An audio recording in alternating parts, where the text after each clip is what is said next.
16 years ago when I started at All Hallows, Mr. Sullivan was his first year as principal, and I came to him and I said, Mr. Sullivan, I want to start a drama club. I'm a theater guy. I want to do this.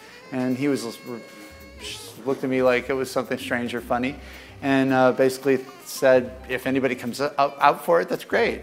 But he didn't really think that we were going to actually have anybody want to be in drama.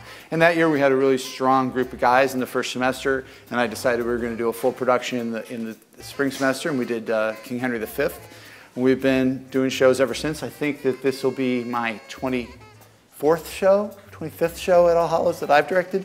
You know, it's just gotten bigger and bigger. You know, we have 30 kids in the show. We're also, I think, the non-mandatory activity at school that has the most attendance of anything else, more than basketball games or soccer games or any other thing. People come to see our shows. You know, group audiences of 75, 80, 100 people for our performances, and it's really great.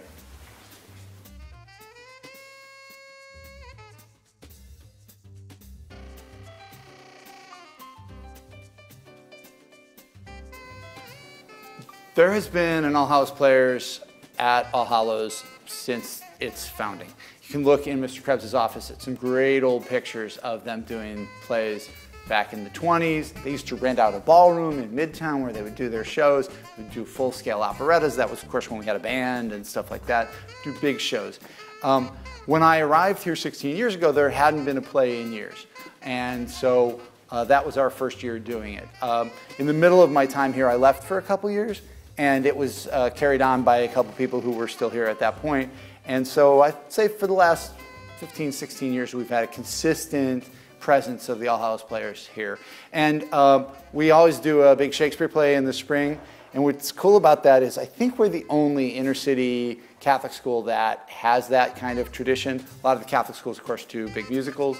And a lot of the really fancy ritzy schools do Shakespeare. And we are at this sort of great crossroads of being down and dirty, inner city, great Catholic school, and we have this like thriving love and appreciation of doing performances of Shakespeare. So.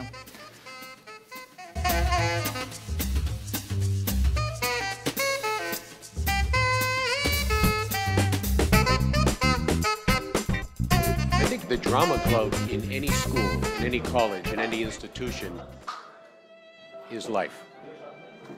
We read good literature to learn about life. We see good literature to learn about life. Whether you're reading or studying a Hamlet, or a Raisin in the Sun, or a Macbeth, each one of those pieces has survived for hundreds of years because it has something to say to people. And if those pieces of literature did not exist, if drama did not exist, the message would die. So with drama, the message lives.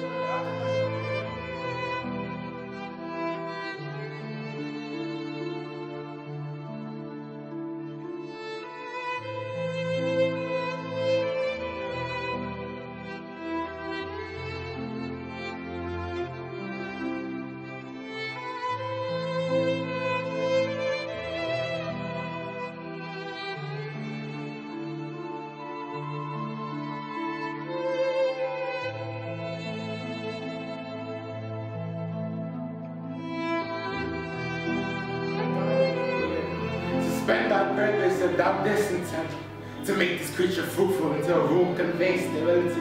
Dry up in her the organs of increase, and from her derogate body never spring a babe to honor her. But she must steal, create her child's spleen that it may live, and be a thought this nature torments her. Let it stamp wrinkles in her brow of youth, with cannon tears, fret channels in her cheeks. Turn all her mother's pains and benefits to laughter and contempt, that she may feel how sharper than a serpent's tooth it is to have a dagger's child. Away! Away!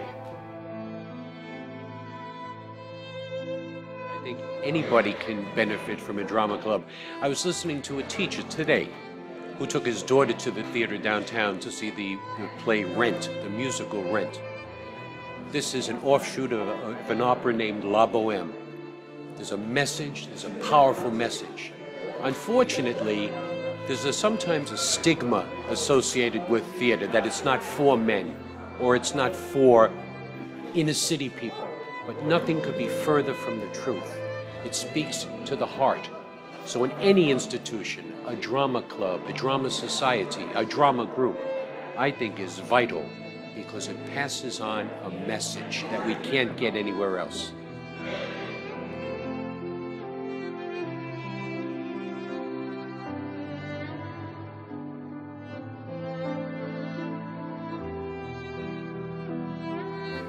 I've been going to the theater since I was a little boy. I think the first show I ever saw, I was like 3 years old. It was Midsummer Night's Dream, Shakespeare. And so it's something I do for fun. It's something I do for a job. It's really sort of a centerpiece of my life. I love going to the theater. I love making theater. I love talking to people who are involved in the theater. So it's really central to going on and what I like to do. How important is theater? I'm an English teacher. It's my life. It has become my life. There's nothing more meaningful to me than to present a play to students and have the students want more. And I think if a play is presented correctly, and you can't read a play, because if the person wanted to write something for you to read, he or she would have written a short story or a novel, but they wrote a play. You have to see it. It is extremely important for me because it is my life, it is my breath. That's why I'm around.